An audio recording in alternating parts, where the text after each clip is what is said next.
In less than a week, many American Christians are going to be going out and voting for a party candidate for president. And with many American Christians feeling that neither the Democratic nor Republican Party truly represents their convictions, for some the consideration of a third-party candidate is tempting.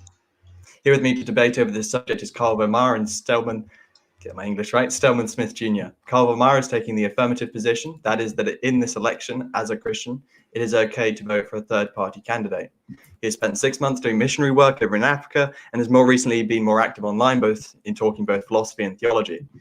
He also has future plans of doing more missionary work and learning the biblical languages. Thank you for joining. The other participant is Stelman Smith Jr., who is currently studying his BA with Liberty University in English and has done many interviews with philosophers, theologians, and after running the channel, The Apologetic Apologist. Both participants are fast on their feet and have great respect for critical thinking and the word of the living God. The format will be 10-minute presentations for both participants for their positions, then followed by a 5-minute rebuttal each. From there, the participants will have the opportunity to scrutinize the opposition in cross-examination, twice for 5 minutes each. We will then move on to questions and answers, a question and answers period for a minimum of 10 minutes, and then finally a 5-minute summation from both participants at the end of the debate. If you would like to be involved in this debate, please do tag me in the chat and write your question. I'll not be taking any questions not relevant to the topic. So, for instance, you want to know why Carl thinks Molinism is false or Stelman's eschatology, you will have to wait for another time.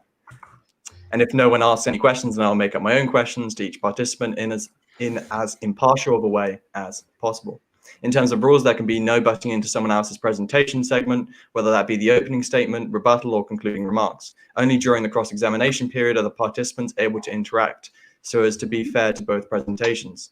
It is also important to note that there is no issue in interrupting the other person in cross-examination period if you believe they're getting the wrong end of the stick and want to move the conversation along. When it gets 1 minute to the end of the presentations, I will say so, and when your time runs out, I will say so. At this point, of course, you can finish what you're saying, but not start another speech. Before we begin, it must be recognized that this debate is between brothers in Christ, and serves the Reformation phrase of which we are celebrating today as the 31st of Soli Deo Gloria, to the glory of God alone. This is not some vain debate that is abstracted from reality, that is because, like Plato's realm of the forms, but rather it is a concrete reality with which believers all around America will have to wrestle with in the upcoming election. With this all said, both participants are critical thinkers, and so I wait in great anticipation for both their presentations. So without further ado, Carl, the timer begins when you want to start. All right, thanks, Daniel. Thanks for your great introduction, and happy Reformation Day. The topic of this debate is it okay for Christians to vote third party in the upcoming election? I believe the answer to this is yes. For my case, I will outline two specific instances where I think it is justified for a Christian to vote third party rather than the two main options. It is worthy of note that my case is primarily ethical. It is a subjunctive claim about whether or not it is, in principle, a justifiable thing for a Christian to vote third party in this election. I will not get into the politics of specific candidates who are third party to say that Christians should vote for them, but rather provide instances where I think it is morally justified for the Christian to vote third party in this election. In order for Stelman to put down my case, he must undercut or rebut the two instances I provide and show that it is not, in fact, either biblically or ethically justified for the Christian to vote third party this election. My two contentions are as follows. One ought to vote morally, and a moral vote may constitute voting for someone of good character over someone of bad character. Two, one ought to vote if one wishes to stand for policy which one supports, rather than trying to win the game of I got this candidate in. In order to establish these concepts in favor of the proposition I am defending, I must demonstrate first one other proposition. Voting is a moral act. Firstly, we need to get into what makes an action moral. As Christians, we agree that morals are objective, grounded in the nature of God, and that we are all generally aware of them via our moral intuitions. So what makes an act moral versus non-moral? The bare act of throwing a rock, for instance, is a distinctly non-moral act. However, under certain circumstances, throwing a rock would be a moral act. If, for instance, you threw a rock at a dog or a child or another inhuman with intent to injure for your own pleasure, this is clearly a moral act, and it would also be a negative moral act. If you threw a rock around in an area where it might be prone to hit another living being, then your act is distinctly moral because you have an obligation to be careful rather than care less when doing things around other living beings. On the other hand, if you throw a rock at a large man assaulting a young woman in an attempt to assist the innocent party, then your action is moral and positive. From these situations, I will establish 3 things which signify a moral act. Firstly, a moral act is brought about by a moral truth and responsibility. Second, the positivity or negativity of this action is governed by intention rather than content of the action. For instance, the content of the action, throwing the rock, is not moral until some intentionality, for instance, wounding another person selfishly, is engaged. Thirdly, the positivity or negativity of the act is not entailed by its consequences. For instance, in throwing the rock with the attempt to help the young lady, your aim may not be true and instead you hit and harm the young lady instead. Though this did not accomplish your goal, the intent of your action was positive and aware of the possible consequences, and thus it may be considered a positive moral act. Now, with these concepts of what constitutes a moral act in mind, we will apply this to voting. I will articulate it syllogistically in the following way. Premise 1. An act is moral when it relates to one's moral responsibility relative to other parties who have rights. Premise 2. The act of voting relates to and affects other parties who have rights. Conclusion, therefore, voting is a moral act. Now, we identified 2 factors going into what makes an act positive or negative morally. First of all, the act was positive if it conformed to a moral responsibility. And second, the act was positive if its intent was of generally good will. The negations of these propositions, failure to conform to moral responsibility and intent of generally ill will, ought to be considered signs of a negative moral act. It should be plain that Christians should always act morally in both of these senses, and so our vote should be consistent with an action that is morally positive, as defined by the above 2 criteria. Excuse me. So, what does this mean for voting? Firstly, it means that Christians should reject the notion of immediate consequentialism in favor of voting to their conscience. When I refer to immediatist consequentialism, I'm referring to the state of mind wherein one is compelled to vie for a given consequence with the mindset that now is the time, or perhaps that one must avoid doing something which would be typically consistent with his character in favor of an immediate consequence. Now, if this is the case, then sometimes a moral vote may constitute voting for someone of good character. Why is this? Quite simply, if one rejects the immediatist concept in favor of a longer-term idea, voting for a morally superior candidate with less of a chance to win rather than a morally inferior candidate with more of a chance to win, he will strike back against the idea that we have no choice but to vote for a morally abhorrent candidate, like Biden or Trump, because these are the only 2 options. Why vote for a moral candidate with less of a chance to win, all else being equal?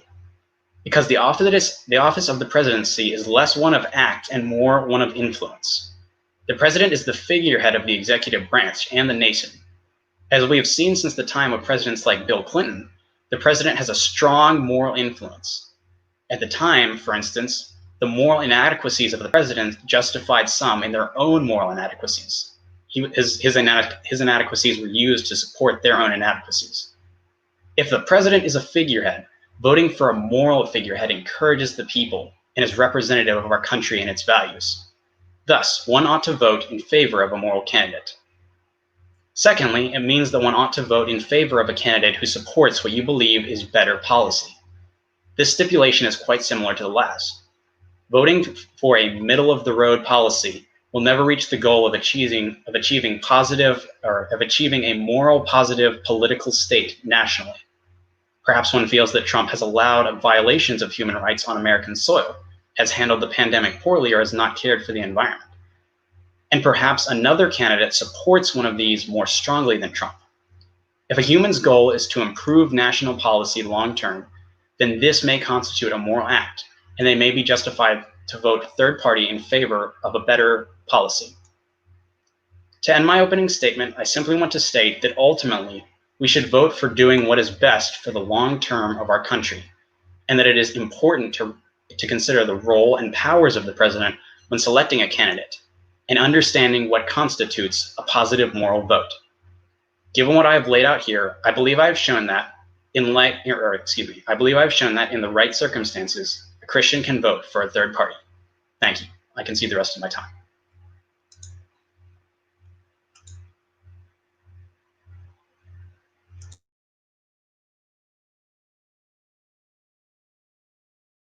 Thanks for that, Carl. Sorry, I forgot to add myself when I was talking. The time there. Yeah, 2 minutes and 35 seconds left. I'll reset the timer. And whenever you're ready, Stelman, I will begin. Do you want me to say I'm ready or just start speaking? Just start speaking. All right, give me 1 second so I can pull it up on my computer. All right, I'm ready to go. I'd like to first thank Ben Shapiro in particular. He has a video on why he's voting for Trump, and I've borrowed a ton of that for my opening speech. And I'd also want to thank Michael Knowles, Andrew Clavin, Steven Crowder, and Dave Rubin for doing most of the legwork by putting out most of the information I'll be discussing in my opening. Everything I say, I credit to them. Next, I'd like to thank Daniel for organizing the debate, and I want to thank Kyle for participating. We're all good friends, and I always enjoy our interactions, so this won't be a fight, so to speak, where we're trying to beat each other up to score points, but I think it'll be a fruitful exploration of some important ideas on how Christians ought to conduct themselves in the political arena. So first, here's what I'm not arguing. I'm not arguing that if a Christian votes for a third party, that they're immoral or not really Christian or anything like that. I think every individual has to do what their conscience tells them, and they have to do what's moral, to Kyle's point. At the end of the day, we're still all brothers in Christ, and we can disagree. That being said, the reasons I often see being put forth by Christians to not vote for Donald Trump, in my opinion, are either based on misinformation or a misprioritization of the moral issues at stake. And with that, let me say 3 things I will be arguing. 1, that the current Democratic Party platform stands almost entirely on positions that Christians ought to abhor and actively cast a vote against. 2, for all the moral shortcomings of Donald Trump and the criticisms that some may rightfully bring against him, that none of those criticisms are such that there is any justification to use them as an excuse not to vote against the evil policies of the Democratic Party. And 3, that the vast majority of those criticisms are in fact based on misinformation that a lot of Christians unfortunately have bought into. Trump has governed more conservatively than most Republicans in recent memory, and for all his moral failings that one can point to, has done more to advance Christian morals in his policies than any Republican has even come close to in recent memory. So the first and most important issue I want to discuss is abortion. Now, this should be a no-brainer for Christians, and I'm happy to be here with 2 men who share my pro-life persuasion with regard to abortion. So I know I don't need to convince you guys, but I do want to make a quick outline to serve my case. Very quickly, science is very clear that life starts at conception. It is the only consistent line to draw philosophically, and scientifically, it is the moment that a new unique genetic code exists that has DNA separate from both the mother and father, containing everything from hair color, eye color, bone density, how tall the person will be, personality, proclivity toward mental illness, to the hair pattern to male pattern baldness. All of that is in place at the moment of conception, and abortion is a barbaric practice with the goal to kill that unique human being.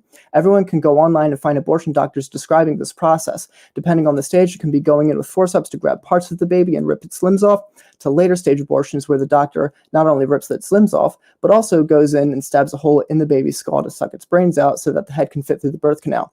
And everyone can also go right now to read the Democratic Party platform, in which it says that this practice should be legal across the country all the way up to the point of birth for any reason and funded with your tax dollars. This is already legal in states like New York and Vermont, and when people tell you that late-term abortions are only performed for health of the mother, that is a lie. Steven Crowder has a video on his channel showing an abortion clinic performing a 37-week abortion, no questions asked, and the woman admitted on camera that her only reason for having the abortion was because she didn't want to go through the infant phase again.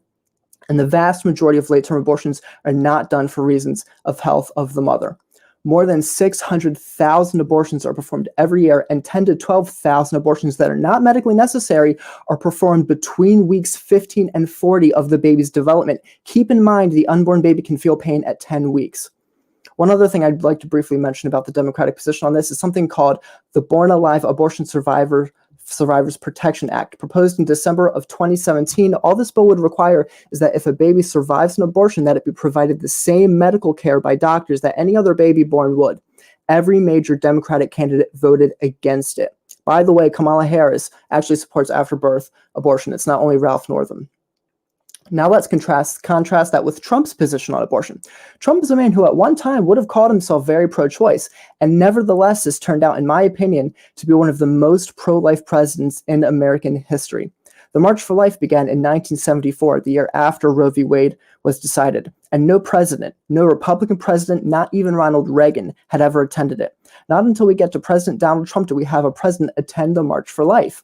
It was President Trump who stood in front of the world during the State of the Union address and said, "Babies both born and unborn are made in the holy image of God." While, as mentioned earlier, states like New York have legalized abortion up to 9 months, under Trump's presidency, states like Alabama have banned it altogether. His cultural impact cannot be underestimated. Trump has appointed pro-life judges, and for the first time in a long time, the majority on the Supreme Court are conservative constitutionalists. If there's any hope of overturning Roe v. Wade, Trump has given that to us. Also, in contrast to every Democratic candidate voting against protecting babies who survive abortions, just over a month ago, Trump signed a Born Alive executive order aimed at protecting abortion survivors. So not only has Trump been pro-life in his cultural impact, but in his actions as president. The Obama administration literally sued nuns to make them cover contraceptive care. Trump undid that. Trump implemented new rules to prevent Title X family planning groups from getting federal funding for abortion. And Trump called on Congress to ban late-term abortion. Now, all of that, in my opinion, justifies one being a single-issue voter. If nothing else, Christians ought to vote against the evil abortion policies of the left and for the most pro-life president in American history. But one doesn't have to be a single-issue voter, because as it turns out, the Democratic Party is radically left on every other issue, and Trump has actually governed pretty conservatively. The Democrats have become radically left. They're the party of Rashida Tlaib and Ilhan Omar, people who are openly anti-Semitic and backed by the rest of the party. And while Democrats want to kowtow to Iran, Trump, on the other hand, dumped the evil Iran deal, which gave money to the Iranian mullahs to use for terrorism, as John Kerry admitted. Donald Trump crushed ISIS. He killed al-Baghdadi. He killed Qasem Soleimani. Donald Trump's the first president in 35 plus years not to start any new wars. He moved the American embassy in Israel to Jerusalem, and he brokered the first meaningful peace deals in the Middle East in 3 decades. If you're pro-Israel, then you really ought to be pro-Donald Trump. The Democratic Party has full-on bought into postmodern/Marxist philosophy. They believe that fundamentally you are not to be judged as an individual, but as a member of whatever sexual or racial group you may belong to. They believe that America is systemically racist, rooted in evil. They believe that every single disparity in America, wealth or otherwise, is due to racism and bigotry and America being a terrible place. They believe in racial, sexual, and sexual orientation quotas, legislation based on discrimination. Trump, on the other hand, is not only fighting this dangerous postmodern philosophy with the 1776 Project, having schools teach young people about the good America has done, but he actually got critical race theory out of our universities and out of our federal institutions. That is a huge deal. The Democratic Party supports Antifa, a terrorist organization. They will condone Black Lives Matter protests that escalate into rioting and looting, or at least refuse to condemn them. I'm old enough to remember when Maxine Waters publicly told fellow Democrats that if they see someone in public who they disagree with, to drive them out of restaurants and gas stations. The Democrats refuse to acknowledge the relationship between their ideology that America is fundamentally racist and evil and the rioting and the looting. Trump, on the other hand, and his administration have stood up for and stood by police. And despite claims that Trump is racist, Kamala Harris is directly responsible for keeping inmates jailed longer to use them for cheap labor, and she incarcerated over 1,500 people for marijuana offenses. She was the one locking up nonviolent Black drug offenders, while Trump actually commuted sentences and passed legislation that eases penalties on nonviolent drug offenders. While the Democratic Party is all too happy to be complicit with tech giants like Google and YouTube that seek to sway elections and enforce made-up hate speech codes on the public and ban conservative voices, Trump has passed executive legislation aimed at enforcing the laws on the books with regard to free speech. Contrary to what the left will tell you, Donald Trump has not actually threatened the press or free speech. Trump has governed overall in a far more conservative fashion than even George W. Bush on policy. While the Democrats believe that due process comes second to intersectional identity, Trump restored due process on college campuses. If you're libertarian and pro-free market, you ought to be pro-Trump. Donald Trump radically cut regulation. He appointed originalist, textualist judges, hundreds of them. He cut taxes, raising the economy to heights not seen in half a century, the lowest unemployment rate in half a century, people at the bottom of the spectrum having their wages rise. And throughout the era of COVID, and we can get into that later if you'd like, but here's one thing that never gets attention and yet is a major, major thing. Trump resisted using the federal government to control everybody's life during COVID. Trump refused the biggest power grab in a long time. Do we think that if a Democrat was in power, they would have forfeited that power grab? Certainly not. For all the talk that Trump is a fascist, the easiest thing for him to do would have been to use the shutdowns as a way to gain more power. Instead, he reopened the economy, which just rose by 33.1% in the third quarter. On the other hand, the Democrats believe that science says we have to destroy capitalism in the name of the environment. And they believe the free market ought to be crushed in the name of income equality.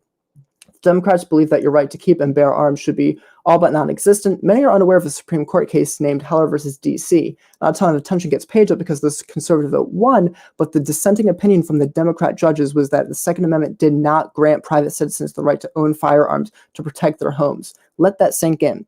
Has Donald Trump been perfect on the Second Amendment? No, but overall Trump is pro-Second Amendment while the left is not. Now, there's a ton more that could be said about the evil of the DNC, whether it's related to transgender issues, social health care, packing the courts, or even using cancel culture to silence political dissent. But I hope enough has been said to show the contrast. And I'd like to end with a quick quote from Ben Shapiro, if I have time. Do I have a few seconds? Yep. All right. This is a quote from Ben Shapiro. Quote, "So here's the deal. I'm voting for Trump. You don't have to love Trump's character. You don't have to like his Twitter account to vote for him. You don't have to approve of the crazy or bad things that he says or the way he often acts. But if you care about the Constitution and economic freedom and the security of the United States, you really don't have a whole hell of a lot of choice. You should vote for Trump. You should certainly vote against Joe Biden and the Democratic Party that is running completely off the rails and now threatens the integrity of the republic if they are given the levers of power." Thank you. Okay, great. Very informative. Thank you. And you're up, Cal, for your 5-minute rebuttal time. And when you're... All right. Thank you, Stelman. So a number of things to get to here. So first of all, noticing throughout Stelman's statement or opening statement, he didn't argue that it's unjustifiable that a Christian can't, or to say that a Christian cannot vote for a third party. Moreover, his case was more towards saying that this is practically something that we shouldn't do, that we ought to vote in favor of Trump. However, notably, and understanding that his opening statement and mine are different, notably, he didn't necessarily make any attacks to say that it's not justifiable for a Christian to vote that way. So it's more of an attack on an ought versus an is. And so Stelman mentioned Trump's cultural impact. And so this is actually something I really think is a big deal. He mentioned Trump's impact culturally insofar as abortion is concerned and other things. But thinking about other aspects of Trump's impact, for instance, he mentioned how the left is now radically Marxist. But it seems to me that Trump has divided a lot of people. Trump is very extreme, not in the sense that he's necessarily extreme right or left per se, but he has an extreme personality which drives people one direction or the other. You know, it's a very clear thing. With Trump, it's almost invariable. You either love him or hate him. And so it seems like there is a kind of division here that Trump has provided culturally between people. And also, this is not even looking into his past history of sexual assault allegations and other things like that. And so to me, when you look at the impact culturally of someone like that, it just rings a little bit hollow to me, because it seems like he's also had some overall negative points insofar as that is concerned. Let me see.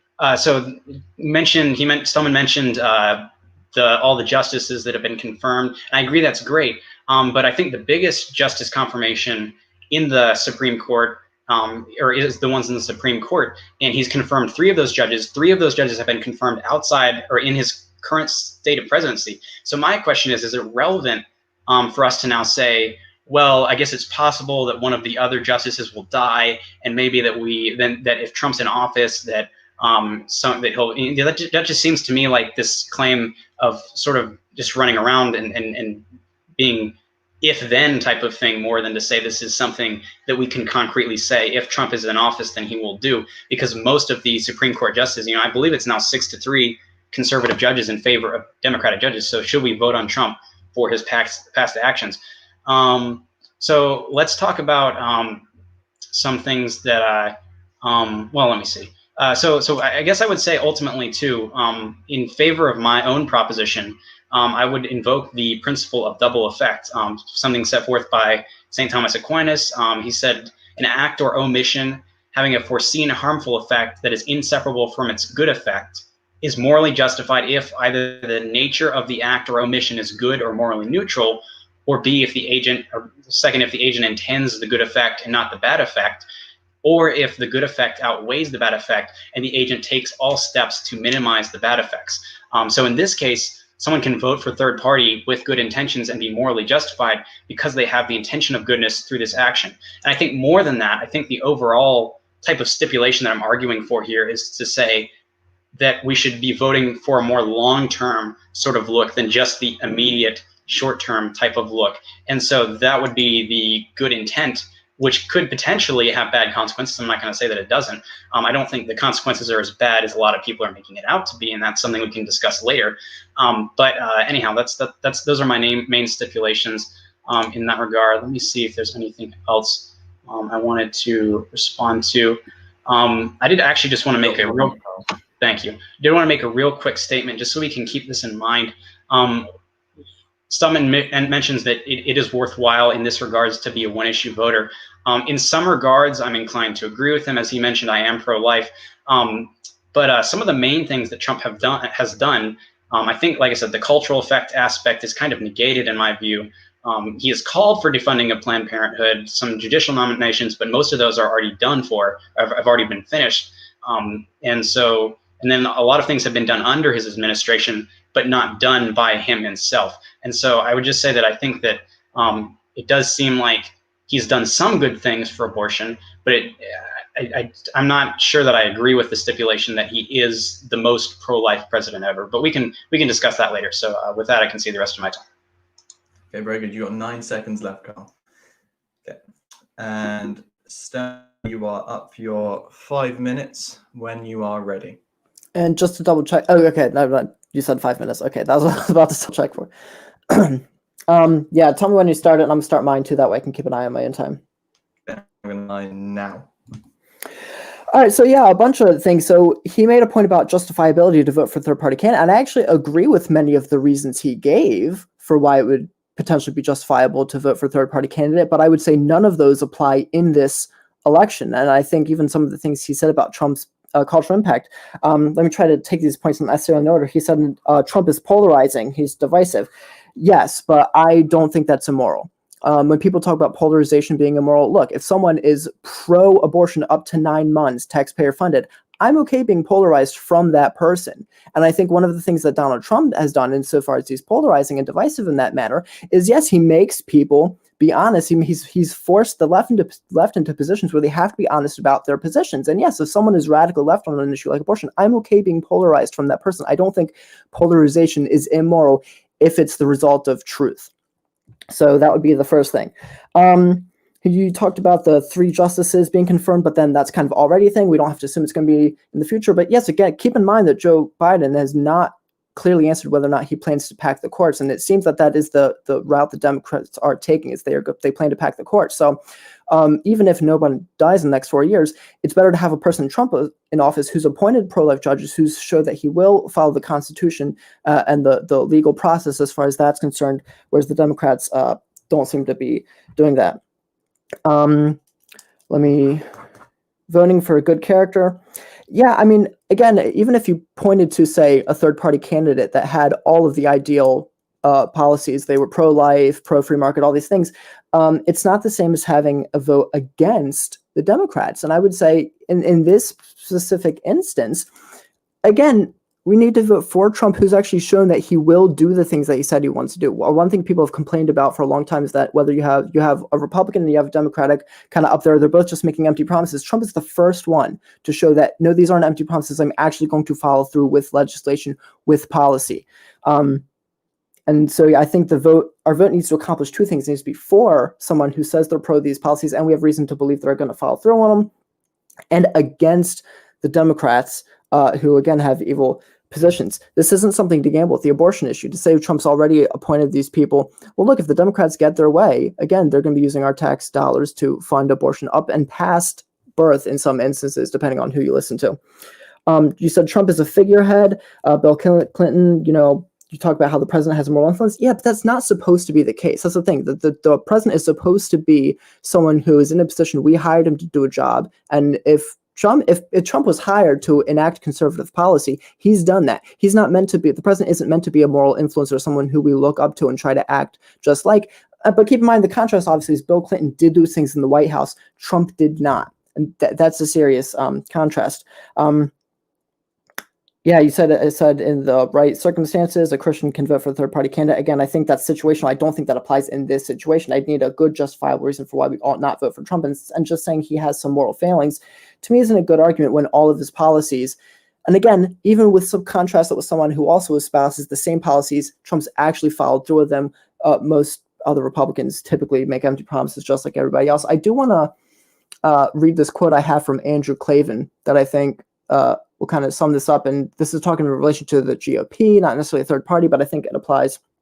He says, Andrew Klavan says, quote, "Those people on the right, never Trumpers and others, who are waiting for Trump to be defeated so the Republican Party can get back to normal, are like a girl waiting home for a guy to call after he's already married someone else. When I look back and think that the Republican Party put up Walking Dead presidential candidates like John McCain and Mitt Romney and was thinking of fronting Jeb Bush when Trump upset the show, I'm amazed that the GOP has lasted even as long as it has.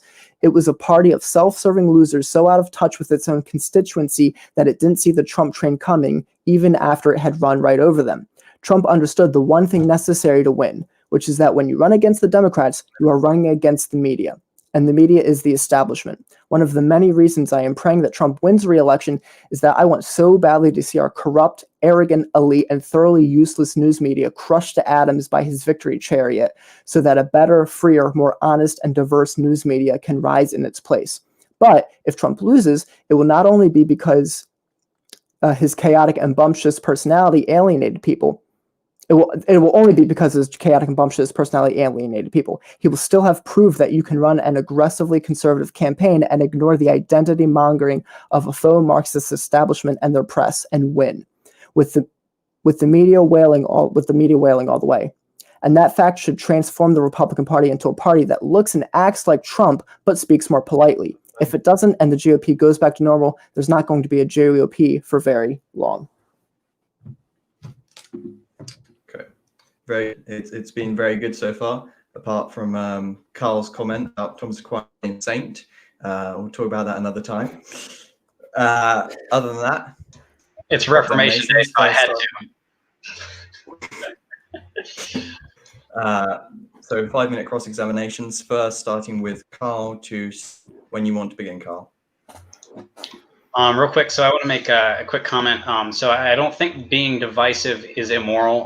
The bad part in this context is that he's making good people better in some ways and bad people worse. And so I don't mean that in necessarily a moral sense, but to say that people who are already conservative, he's making more conservative, and people that are already leftist, he's making more leftist. That's all I want to say about that. So let me see questions. So I have some written down, and we'll play it by ear. But so given all the rhetoric used in politics, there can be many divisions incited, such that, for instance, someone 4 years ago who voted for Trump as the lesser of two evils has now been so put off by progressive responses to him that they are now ardent supporters of him. Now, Trump is obviously no idiot, so why think he's not just standing for certain things he'll enter office and do little about when the goal is just to keep people on his side?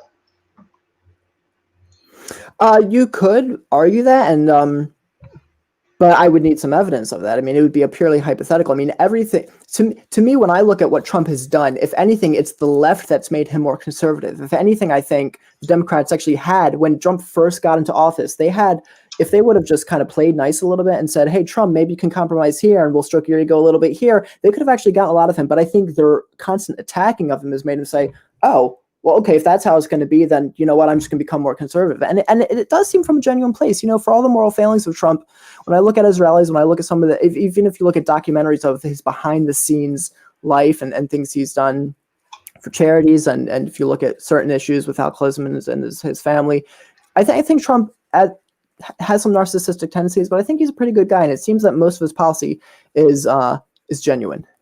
All right, so next question. So Trump has been charged with a great deal of incompetence with regards to the pandemic. Now, if you remember a few years back, there was a border scandal with Obama, and there was a lot of talk of impeaching him for it. Now, to me, given some of the evidence of Trump and his potentially mishandling the pandemic, does it not strike you that this is an issue worth voting for someone else instead of Trump for, considering that it's sort of a similar kind of issue was something that we considered impeaching Obama for? Does that make sense? It makes sense. So I'm unfamiliar with the thing regarding to Obama, so it's going to be difficult for me to speak to it in contrast to that.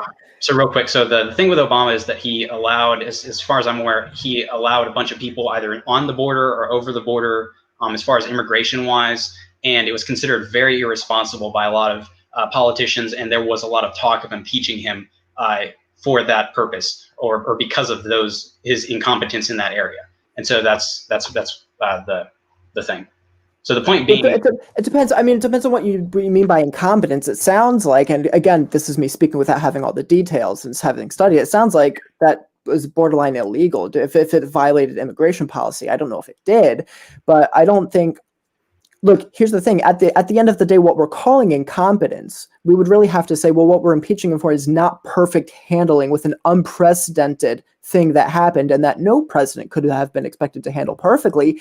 But Trump certainly has handled it better than I think Democrats would have. And still, for all the people that criticize him, no one says what they would have done differently. Right? When Trump down traveled to China, he was called xenophobic by Joe Biden. And then Joe Biden later said, oh, well, yeah, he should have shut down much earlier. Things like this. I have some other. So I do think that there is incompetence that has been involved in Trump. He was careless about a lot of things. He shifted the goalposts constantly. He's saying, oh, this number of people, we think this number of people in America will die. And then it moved up, and then he moved his goalposts up and say, well, I think our estimates now are this number and this number. He went from like 10,000, 20,000, 30, 70, and so on and so forth. Sure, keep in mind, the science has changed as we've gone. People who act like the science has been settled from the beginning, it hasn't. There's been almost zero positions where it hasn't either. And that's fine, and that's fine by me. But the point is that, like I said, I mean, Trump does really have an important job as a figurehead here. And so that kind of incompetence of putting that kind of false hope in the hearts of the American people and underplaying it as opposed to being responsible and more honest about it, it just does seem to me like that is a case of incompetence. It would depend. It would depend on. I apologize. I only have 30. I have 30 seconds. Let me see if I can get one more question in. Sure. I'll just let you finish. I don't think I can get another question. So go ahead. No, it's okay. I was just going to say it depends. I mean, Trump has been optimistic, and keep in mind, a lot of the estimated death tolls were actually overestimated. So calling it a false hope, it would depend on specific numbers that he said something false. And yeah, he's been optimistic, but he's been optimistic to the best of the ability of what people have been telling him. He hasn't outright lied to gain headway. I think that's the time, unfortunately. Yeah. So Stelman, you now have 5 minutes to cross-examine Kyle. And whenever you're ready, I'll start the time. Yeah, go ahead. So yeah, with regard to the pro-life thing, so I'm going to use the thought experiment. You've probably already heard it. I think I originally heard it from Braxton Hunter, but he may have gotten it from Tim Stratton because I also heard it from Tim Stratton. And it's basically, let's say you have two hypothetical candidates. One, you disagree with on some things, you agree with on some other things, but the things you disagree with are more or less not that consequential. You just kind of wish you could talk to him. And then the other person, you have Hitler, right? And Hitler, let's say all of his policies are wonderful, they're great, except for the one that's killing Jews in the Holocaust. Would it even be a question that your absolute moral responsibility in that election would be to vote against Hitler?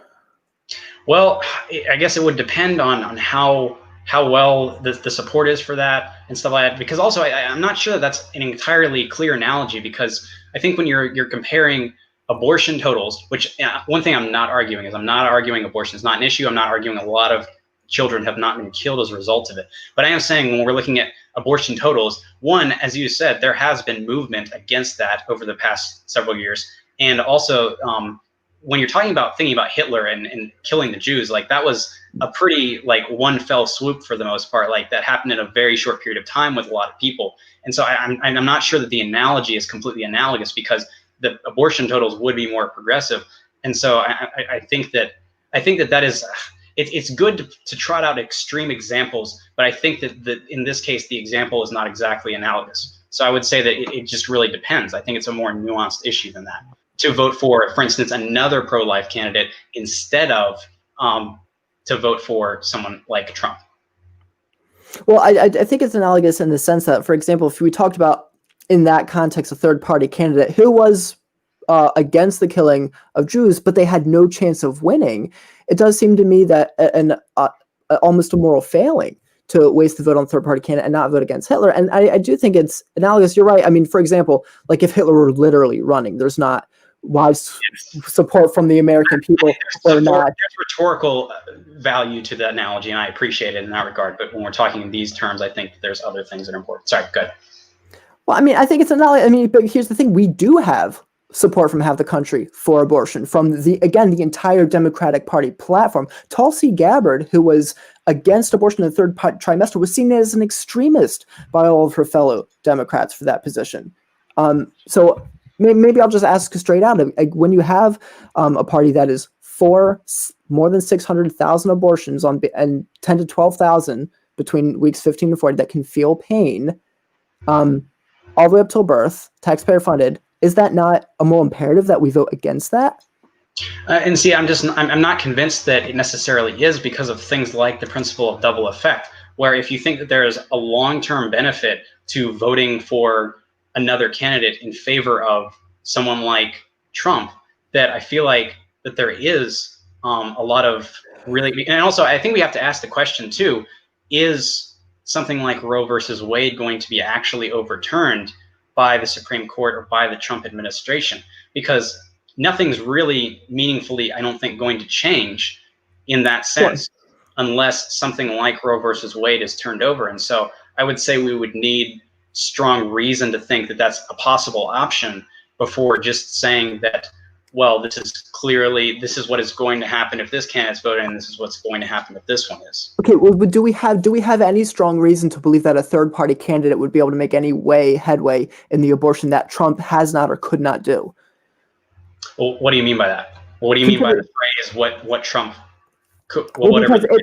But because it'd be like saying well, what if Trump, like if you could point to something like Trump flirting with people who are pro-abortion secretly behind closed doors, or Trump not really actually appointing pro-life justices, or Trump hasn't done any of that. And so it seems like if you could point to something like that, you could say, well, I need to vote for my third party candidate for the pro-life issue, but I don't see any reason to not vote for Trump. Well, but there's sort of a little stream along here of Trump being against abortion versus him being neutral and not having done a whole lot for abortion, and or doing some minimal Republican expected things for abortion, versus him actually being able to take down serious decisions which would meaningfully affect the numbers of abortions that we see year in and year out. Yeah, and I just don't think that Trump has done just the minimal to appease his fellow conservatives. Like, again, the executive order to protect abortion survivors. Well, to me, that second left. So, Carl, do you want to just quickly respond? Yeah, to me, something like that is just, it seems to me that for any Republican president who's a Republican just by their party, like that just seems like an obvious thing to do for doing an executive order. I mean, that is just an obvious human rights violation, regardless of your stance on abortion. So, like I said, I'm not thinking that that's necessarily something that is surprising, given a Republican person in the presidency. Mm-hmm. So, okay, Carl, you have 5 minutes now to cross-examine Stelman if you want to use all that 5 minutes. Just a second. I have a number of questions. I want to hunt them down on my notes real quick, and then I'll let you know. Okay, so starting 5 minutes now. So this is actually sort of a relevant point we kind of got to in a little bit of your question. Should one vote for a morally depraved individual if they feel he will do useful things? So for instance, using another extreme example, should we vote for someone who is murdered to be elected if they're enacting good policy? Do you think that's reasonable? And if so, why? It would depend. I mean, are they still a murderer? Well, so that's the interesting thing. So the analogy here is obviously, I think it's supposed to be to the sexual allegations and stuff like that, the indecency that Trump has paraded in the past. And so, but still, the thing is, I mean, there is a mark on your character and on your record. I mean, as far as I'm aware, I don't think that anyone who has a criminal record can be put in office. Is that not the case? No, I mean, I think that actually is something to that, but I would use the same point you made against me, which is with the comparing Hitler to the abortion thing. It's like, look, if we're actually talking about a person who has a murder record, okay, there's a serious conversation that needs to be had there. But if we're talking about sexual misconduct, which is past tense, has not affected his presidency, and he seems happily married now, I'm not convinced his character is so morally depraved that it justifies your vote not counting against a character that, again, is pro-killing babies. So I do kind of want to get to, well, okay, I'll get to that in a second, because if we have time, I want to discuss that. But I do want to get to my two other questions. So it seems like every election for years, we hear this thought of, oh, this election, now is the time. If you don't vote for this candidate now, your rights are going to go down the toilet. All this is going to be hosed, blah, blah. All these things are at stake, and the candidate enters the office and does little to nothing to improve. Now, what I won't do is I won't say that Trump has done little to nothing. I will say he has done some good things. I don't think he's necessarily, I don't know if I necessarily think that he's out of the park in the same way that you do. That's a separate issue. But I think he has done some good things. But so my question is, we do hear this rhetoric year after year after year about you have to vote now for this guy or everything's going to be screwed. I mean, you hear it from Republicans on their side and Democrats on their side. And so why I think there's anything different about this election, why I think this isn't just a rhetorical move merely used to direct votes towards a mainline party. I think you just have to look at the platforms and the policies they're proposing. Sure, I mean, you can use it's like the boy who cried wolf, right? Just because people have done it before, it doesn't mean that it's now not legitimate. You'd have to show reason why it's just as illegitimate now as it was before. And I look at the Democratic Party platform, I look at the policies they're proposing, and I don't think it's unjustified now. Well, would you think that it's been unjustified before?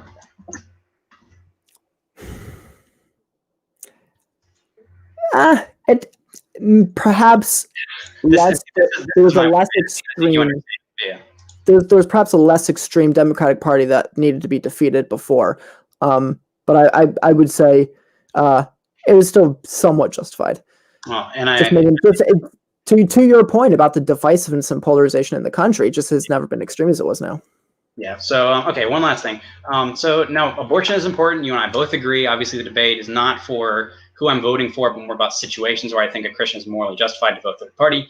I'm talking as fast as Ben Shapiro. My question is, how far are you willing to support someone who, with otherwise bad or damaging personality and character, if they're pro-life? So, I mean, let's say there's a pro-choice candidate who's interested in free market economics, minimizing government, privatizing healthcare, upsizing the military. And meanwhile, there's a socialist, Marxist, gun control, advocate who's in favor of universal health care and critical race theory, but is also pro-life. Do you think it's then justifiable to vote for that candidate? I think that would be one of the rare circumstances where, not rare, I shouldn't say rare. I think that would be a circumstance where I would have agreed with Ben Shapiro in the first election and said, I don't know that I can cast my vote for either of these people. Okay. I think that's perfectly said. But I would say, contrast that with the reality of the situation we're living, where Trump is on the right side of all those issues and the Democratic Party is on the wrong side of all those issues.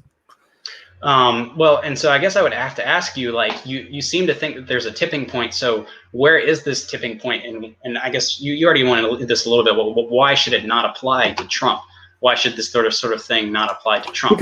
Because the reason there's a tipping point is not necessarily disagreement on policy. The reason there's a tipping point is because there's actually starts to be, what's the word I'm looking for?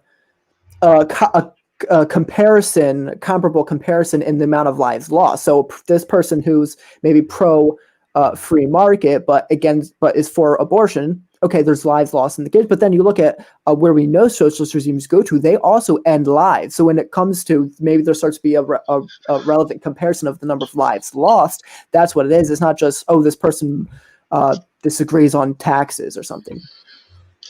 Because, okay, well, sorry. Just because that was your question, so it's Stelman's response and your time's run out. Fair enough. So Stelman, you now have 5 minutes to cross-examine Carl, and you can continue that conversation. I'll give it to you to say what you were just about to say. Yeah, and so I was just going to say, to me, that going back to that point of rhetoric where we always hear, this, you have to do this now and that type of thing. I mean, can you name a year to me in recent years where it has not been a pro-life Democrat or a pro-life Democrat? Contradiction in terms. No, a pro-life Republican and a pro-choice Democrat, because the argument you're making to me now could justify voting for any Republican candidate for the past probably 20, 30 plus years who has been pro-life. And so to me, it seems like your argument could almost be placed into a reductio ad absurdum to say that because the Democrats have basically always supported pro-choice and the Republicans have always supported pro-life, you should always vote, because of the evil of the Democrat, you should always vote for the Republican.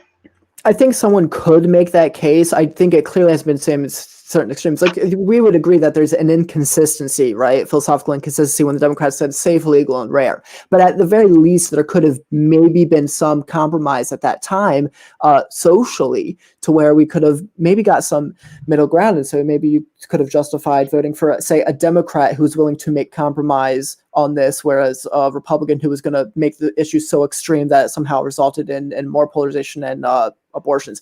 But where we're living in a time where that polarization has kind of already taken place, where again, states like New York, Vermont, Colorado, we know just went out ahead and legalized it up to 40 weeks for any reason, despite what people will try to tell you is in those bills. If you actually read between the lines, it's really for any reason.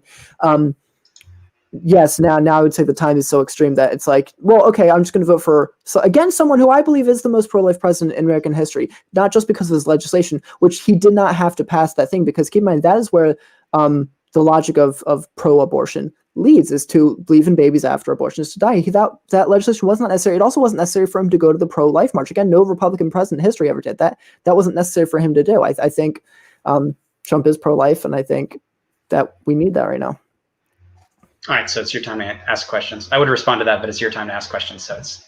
I had a particular. Oh, okay. Here's my question. So, because you were asking me questions along the lines of, well, what if Trump was actually just doing these conservative things so that he gets elected again, and then really he'll start serving himself? Or so there's a kind of a lot of hypotheticals that would go there. But I would say, turn that question kind of on you and say, well, we know for a fact that Trump is willing to back up his rhetoric, that he's not just a person who makes empty promises, that if he says he's going to do something, for the most part, he goes and does it. The wall is being built, it's just kind of behind closed doors because Democrats have more opposed it on public grounds. Again, whether it's pro-life policy, pro-Israel policy, every president forever said they were going to move the embassy to Jerusalem. No one ever did it. He actually did it. So whereas Trump has actually fulfilled his promises, and conservatives should be happy about that because he's doing it for them, what motivation will we have to think that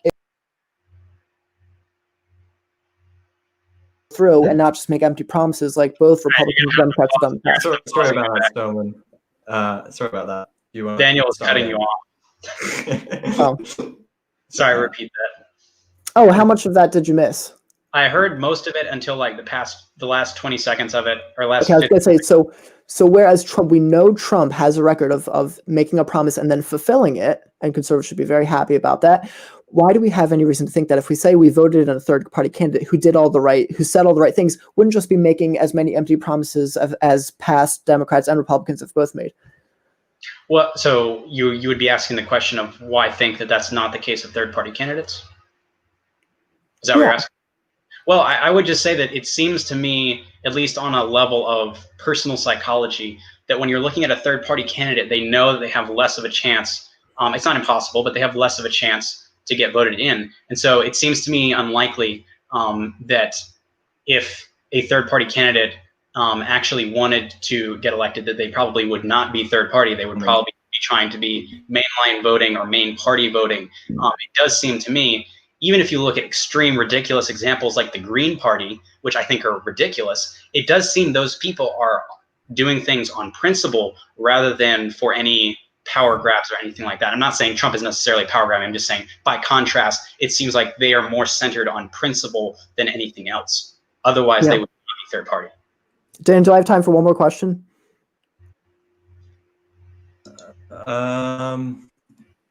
Yes, you do. Okay. Yeah, and I think the example I gave with COVID is an example that shows Trump isn't just merely interested in power grabs. But the last question just left my mind. What was it? And that's my fault for thinking I was going to squeeze in a thing. Oh, right. I mean, yeah, so the idea that you kind of putting forth about what if the person was more... Okay, so Trump has had affairs in the past. He's cheated on his wives. Okay. Why, in your mind, is that just justified to not vote for, again, someone who's been pro-Israel, pro-Second Amendment, pro-free speech, pro-life? Why is that justification to not vote for him? Well, I would just say that in principle, it's not justification because he has represented those things in a negative fashion while he's been in office. And so it would sort of be my first stipulation of him not being a moral character who's representative, who's a figurehead for a nation to other countries, who's diplomatic in his way of going about things, it does seem problematic. And I think, and honestly, I think the same thing can be said of Biden, because Biden has had things in the past where I believe he cheated on some college papers or something like that, and he's done some other things insofar as that. So I would just say that that's a perfectly good reason to reject both candidates and vote for a third party individual who is better and more on the moral side of things. Okay, great. Now we're just going to move into a bit of a Q&A part. And by the way, before anyone has a go at me, I was not trying to demonetize a Republican, by the way. I'm not Facebook or Twitter. Okay. What did you say? I wasn't trying to demonetize a Republican. I'm not Facebook or Twitter. Okay, let me get this up. No one has asked any questions or made any comments. Yes, yeah. Sad. So first question to you, Stelman. Actually, let me get this timer. You should put us on the so we're side by side, and then you can put the questions at the bottom. Oh, they have? Huh. I totally missed the people that made comments. Just my comment box on the StreamYard thing wasn't lighting up, and so I just assumed no one had made the. Yeah. I love that wolf. That's a great wolf. I've never seen that before. What are your predictions? So it depends if one listens to the polls. I mean, I think depending on the polls were inaccurate last time in 2016. There are some people who put more faith in the polls like Ben Shapiro, some people who put less faith in the polls like Andrew Klavan. I tend to think Trump is probably going to, I hope he wins by a landslide, because I think with all the things like the mail-in voting, Democrats are trying everything they can to get every advantage they can. So I think he's going to have to win by a landslide for it not to be a kind of a fight over, oh, well, we dumped this many votes, or we found this many votes, or I'm hoping he wins by a landslide. I think it's reasonable to think that polls aren't giving us the most accurate information because people, for example, I'm not afraid to wear this t-shirt in public, but there are a lot of people who would be. The Democrats have been very good. If you look at some of the ads they've been putting out, look at some of the ads the Democrats have been putting out. It's not why you should vote for Joe Biden. It's you're a terrible person if you vote for Donald Trump. There's a big culture shift. If you're wearing a pro-Trump t-shirt, you're likely to get attacked for all the games the left wants to play about. They're the victims. They're the ones attacking alleyways. No, it's Trump supporters and conservatives who are. So it doesn't surprise me that that's not reflected in the polls, that a lot of people aren't answering that question on the phone saying, I'm going to vote for Donald Trump. So I think it's reasonable to think the polls are probably wrong. I think Trump will win by a landslide, but I could be wrong. Anything stick out? Yeah. And for me, so I'm not an excessively political person, as you noticed. I'm a lot of my case was just exclusively. Sorry, it was almost exclusively a moral philosophy, ethical philosophy sort of case. And so just for me, I feel like it'll probably be Trump.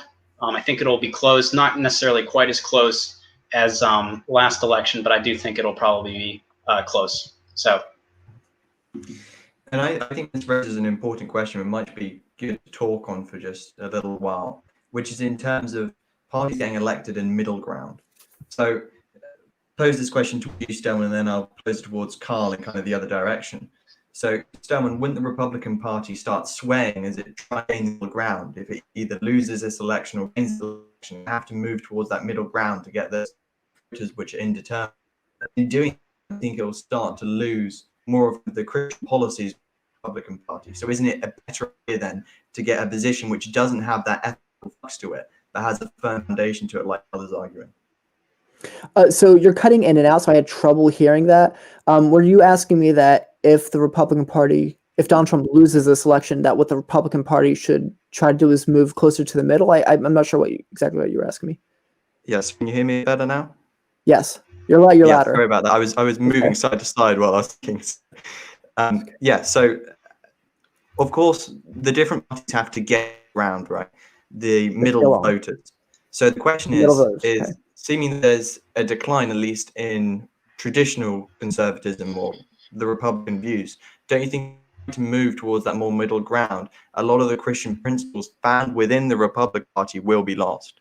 And if the principles are lost, don't you think it's better to go for a more firm foundation ethically, kind of called flux found within the Republican Party's foundation in trying to reach the middle ground voters?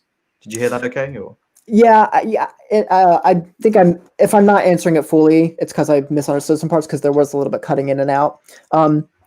It depends on what you mean by middle ground. People say middle ground all the time, and I don't know what that means. People say we have to find common ground, and I go with the Steven Crowder response is common ground is not a virtue if it's in the absence of truth. There's no common ground or middle ground on abortion, right? There's no, well, we can kill it up to 6 months. It's like, no, if you're pro-life, you're pro-life, and there is no compromise to be on that. So I'm also not sure what middle ground means. And so, again, abortion is a good example where there isn't a Christian position found in the middle. The Christian position is I am pro-life. And I would agree with that quote I put from Andrew Klavan, which is, I think even if the Republican Party loses, what Donald Trump has showed them is that you can run an aggressively conservative movement and win, and you have to do that to beat the media establishment. Andrew Klavan has a joke when he says the Democrats and the media, but I repeat myself, but that is the reality. That is the reality of the world we're living in. And no, I don't think that if Trump loses, Republicans need to go to start trying to appeal to middle voters. Look, Trump did appeal to middle voters. This is one thing people don't realize. For all the talk of, well, if you're a Trump supporter, you must be racist and you must be openly racist and this kind of thing, Trump could not have won.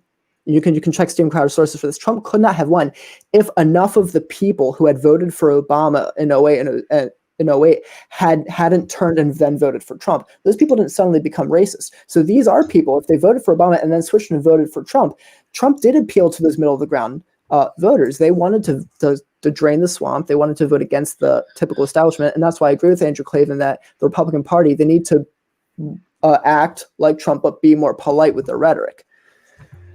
Any comments, Carl? So how would the question be applied to me that maybe if the third party gets elected, do I think that they will compromise? Or if you had any comments in his response. Sorry. I think I'm certainly inclined to think the way that you do. I think that is what has taken place in politics in Great Britain and other places around the world where conservative parties have become much more moderate. Now, obviously, the political situation in Britain is different, but I also think it's important to remember that the movements of political parties are surged or are founded on movements in the hearts and minds of people. And so if the hearts and minds of people don't want division and don't want all these things, then they will move towards doing things that are more towards the moderate side of things or the weaker side of things. And the party that they support will have to move with them or be cast aside. So I would say that in the case that society moves in that direction, that I think is more of the issue as to whether or not the Republican Party will. Okay, to pose the question back to you, and then Stelman will get a chance to respond. What I think could be perceived as a fall of Christianity in America in terms of numbers of Christians, and you may disagree with this, maybe presupposition in the question, fall of Christianity in America in terms of numbers, and the argument we've made between the connection between Christianity and the Republican Party. Don't you think, in terms of having a third party, if there is this fall in Christianity, then how on earth would a third party ever be getting in, right? If you're leaving it because the Republican Party is becoming or is per se less Christian, and yet you've got the reason it's becoming that is because of the fall of Christianity, then how does it make much sense to then create this third party which is never going to get in because the whole reason is because of the fall of Christianity? That is an interesting question. You always have interesting questions, Dan. So at least and I'm sure Stelman has the same experience. So thinking about third parties and and so whether or not they will be elected because of the Christianity, I think I do disagree a little bit with your supposition there. I think that if you look at historically speaking throughout societies and cultures, there's a consistent pendulum swinging between the side of theism and traditional conservative values, and the society of I don't want to say atheism per se, but the side of individualism or something like that, and swinging away in that direction. And so societies do move in and out of those directions. But I would say that when you're looking at parties, you also do see corruption within the ranks as well. And so I would say that if, in the case that there is such a group of people that are willing to support a third party as opposed to a Republican Party that has fallen into disarray, then that party will continue to or that party will be able to maintain support. I mean, that's what we saw in the I guess it would be the 19th century, early 19th century, when the Democratic Republican and when the two main parties now came into play, is that those Federalist parties and other parties were beginning to fade out and not support the traditional values that people wanted to support, and so other parties came in and undercut that and replaced that. Any comments you want to make, Stelman? Yeah, that's a great point. I was actually just about to bring that up. I was going to say that the Republican Party was founded by Abraham Lincoln as the anti-slavery party. It was because neither of the parties were seen as abiding with people's traditional Christian values. And so here comes Abraham Lincoln. He founds a party and says, hey, this is going to be the anti-slavery party. There was no big switch. That's a big lie. We could get into that. Dinesh D'Souza has debunked that thoroughly for people who want to say that's the case. The Republican Party... Debunked. The Republican Party was founded as the anti-slavery party, and that won for that major reason. So I think that, yes, if the Republican Party became sufficiently corrupted and something new and times were extreme enough, like, for example, let's say right now both parties were radically pro-abortion and there was a third party that was the only one that was pro-life, I think something like that would actually have a relatively decent chance of winning. And so, as long as Christianity can remain in the hearts of men, and that's the job of the church, I think that there's always hope. Okay. And one more question for each of you, and then there's a couple of comments at the side.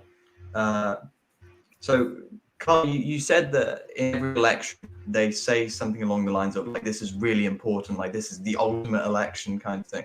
So, in terms of how much you think is actually riding on this election, how do you think that should impact the Christian vote?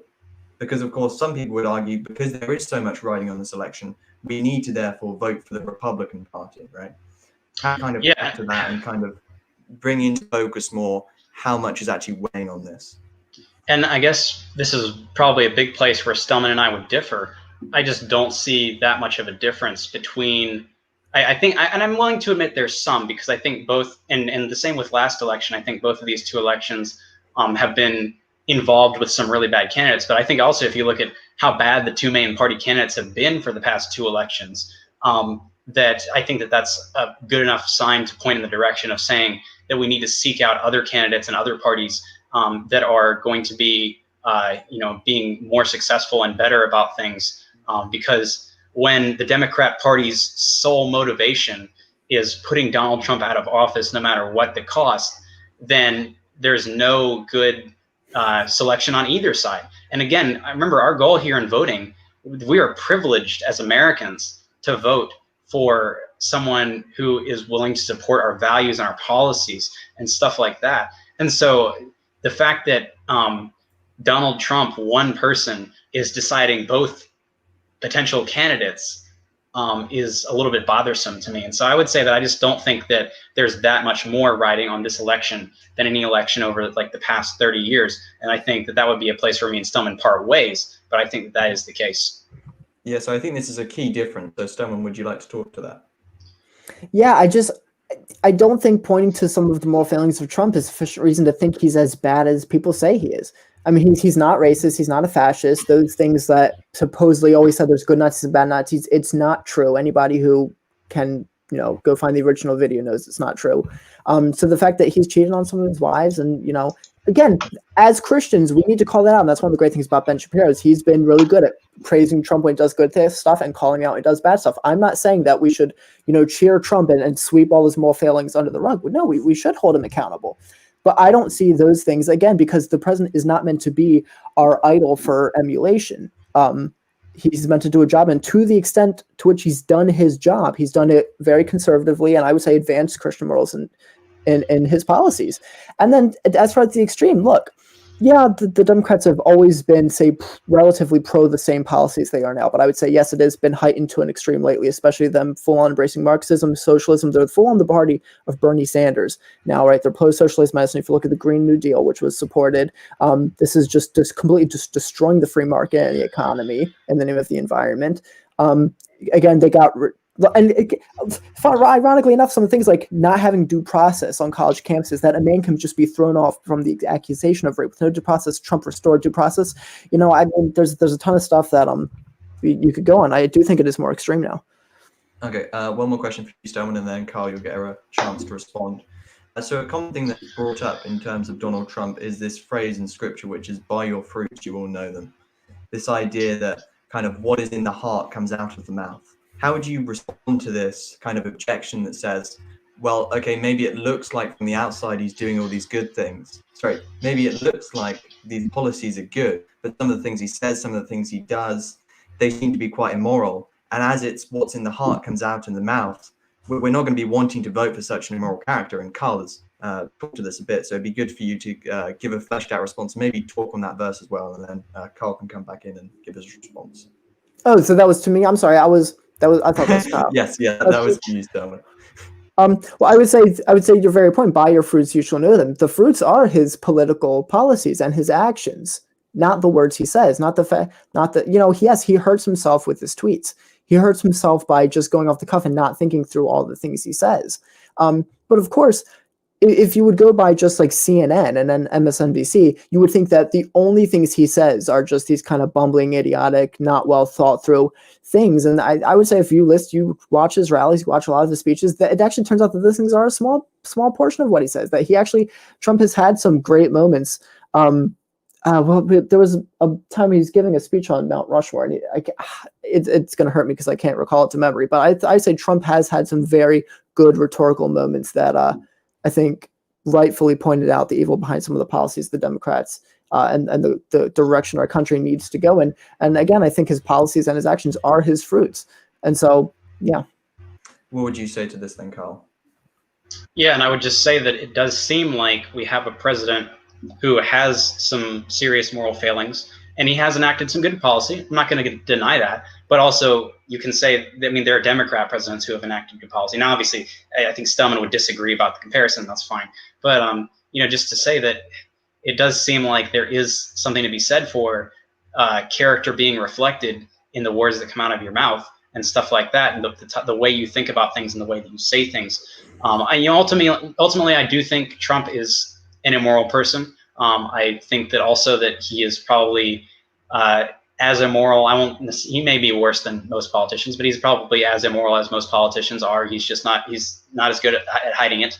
But I would say that I think that verse would, in a lot of ways, I think articulate a lot of my problems, even though his policies are coming out positive in some ways, that it does seem like his heart is not necessarily in the right place.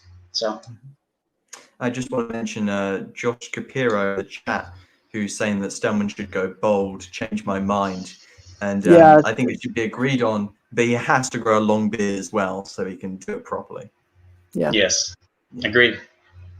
At least no one's asking me to go bald. So you're just Can I say something to that last comment? I thought you meant to my baldness. Oh no. Yes, of course. Yeah, I'm not being bald, Stelman.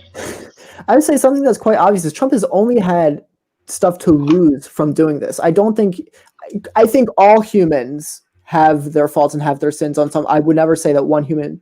Well, okay, no, let me correct. I would obviously some humans are more immoral than others. Okay, but in the general context of this, I'd say yes, Trump as well as any other person has their moral failings. Maybe Trump's are more trot out in front of the world. But again, a lot of these things have not been done in the Oval Office like that of Bill Clinton. So that's if we want to talk about the president's moral influence on the people, that's a big thing, right? They haven't done in the Oval Office.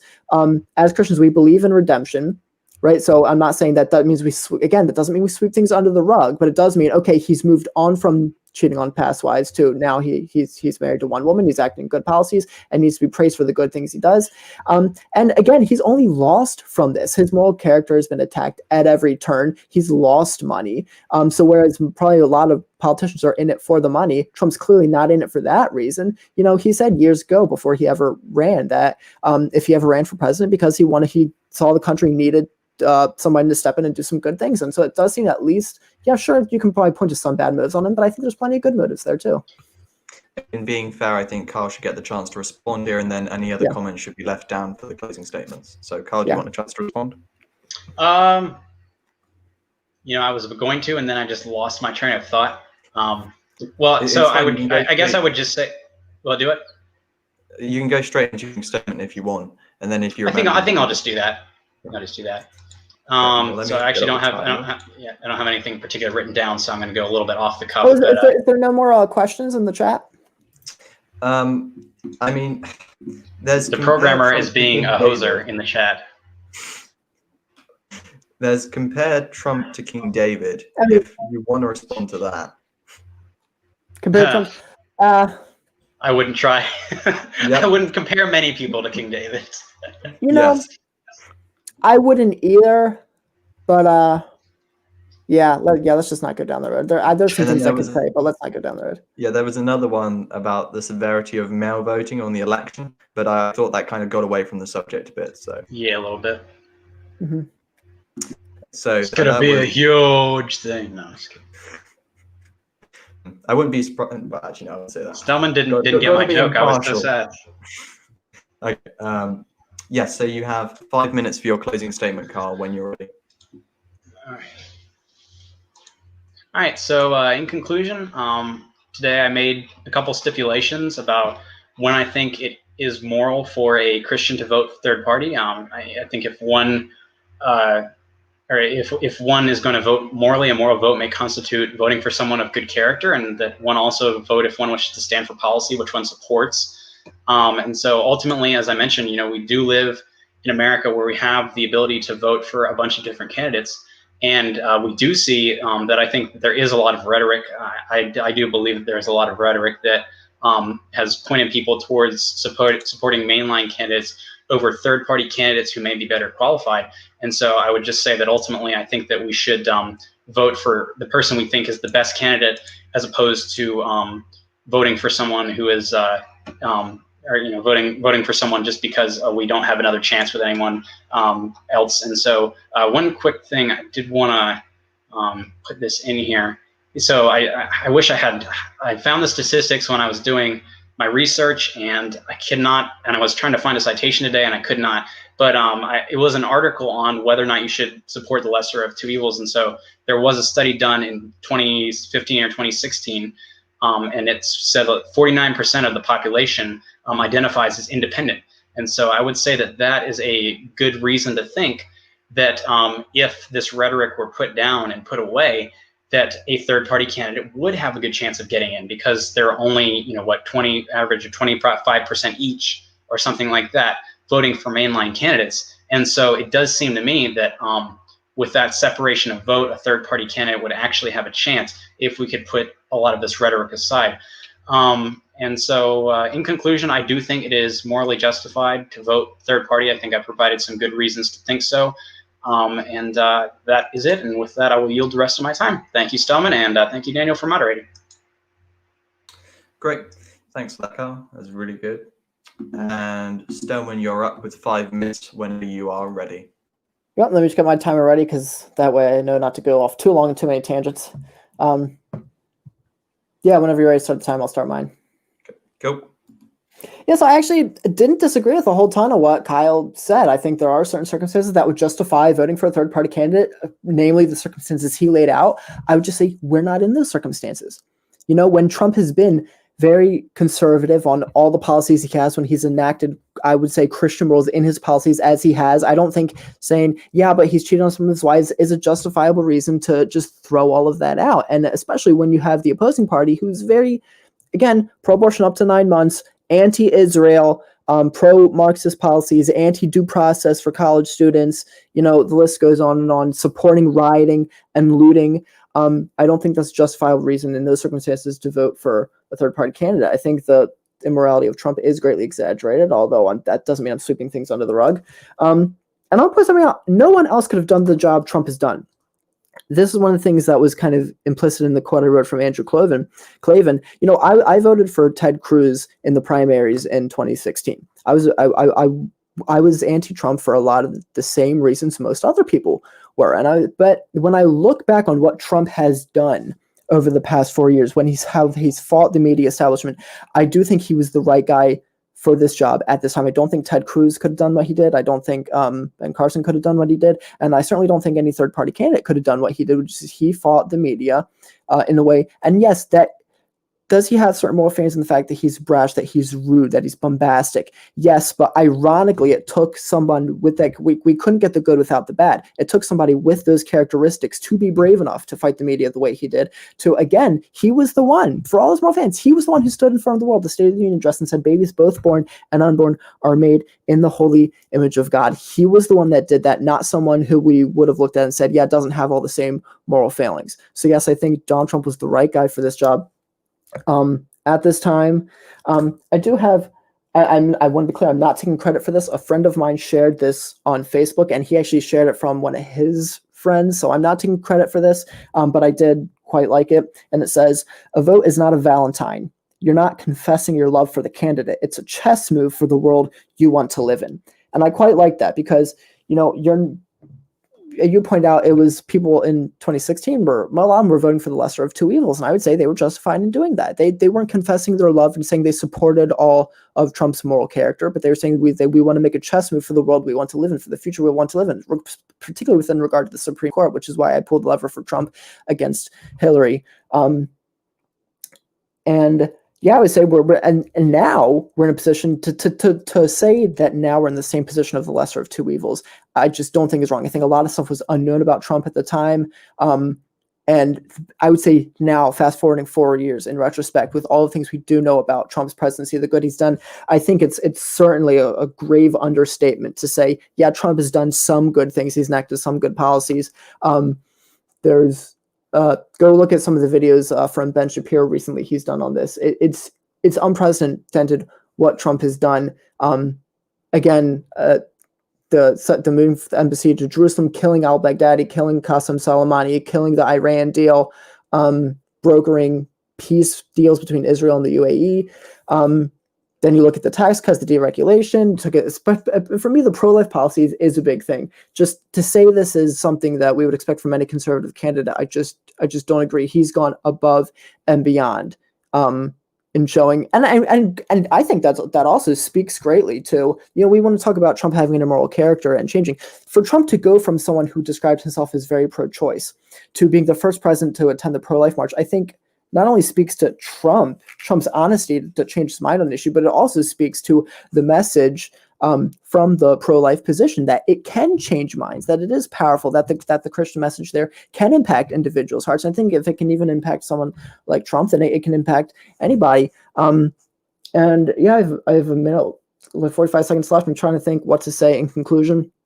I would say a lot of the things people think are wrong Trump is based on information. I wouldn't disagree that there are some moral failings with him. I don't think they're grave enough to justify, again, not voting against a platform that stands on evil policies. And I think ultimately, it, again, doesn't mean you agree with Trump's character. It doesn't mean you love his Twitter, but it does mean that you're making a chess move for the country you want to live in. And I would say watch Ben Shapiro's videos. Consider just how bad things could be if a Democrat got in right now. If you gave them the power to control your lives, I don't think it would be good. And so, yeah, I think our vote needs to be cast for Donald Trump. Thanks. Thank you to both Kyle and Daniel. Yeah, this has been really informative and helpful, and it's given a really clear response from both of you. And I know that I've definitely really appreciated that. And hopefully, yeah, and really Dan, you've done a great job moderating. So yeah, you have a career in this. Absolutely. I do think at the beginning you were speaking a little bit fast, and you may have said the apologetic apologists. So I'm the unapologetic apologists, plural. I'm a singular person who's plural at the same time. Kind of, now, not that I'm calling myself Jesus, but good old Harry. Oh, he is anyway, a Catholic. I think we'd all agree that people should go out there. Yes, do go vote. Vote. Use your vote. It's an opportunity. Go vote. You voters. Can I actually say something to that? Not that I want to go off on any other tangents. I don't agree with the idea that you should just vote just because. If you're not educated on the issues, I don't think you should just vote because it's a right. I'm not for these people, certain Hollywood people who I won't call out, who think, well, if I can just get enough numbers, it's like, no, that's not why you're electing people. You're supposed to be electing people because you're informed on how they will affect your lives with their policies. So I'm not for just voting for the sake of numbers. Yeah, that's fair enough. Educate yourselves on the issues. Don't just take my word for it. Go watch Ben Shapiro. Go watch people on the left. Go watch MSNBC and make your decision. Yeah, a better way to phrase it would be you should go and vote because you should be informed on the issues. Yes. You should be putting your vote across. Yes. So, yeah. And in remembrance of good old Reformation Day, Soli Deo Gloria. Till next St. time. Thomas God bless. Aquinas really bugged you, didn't it?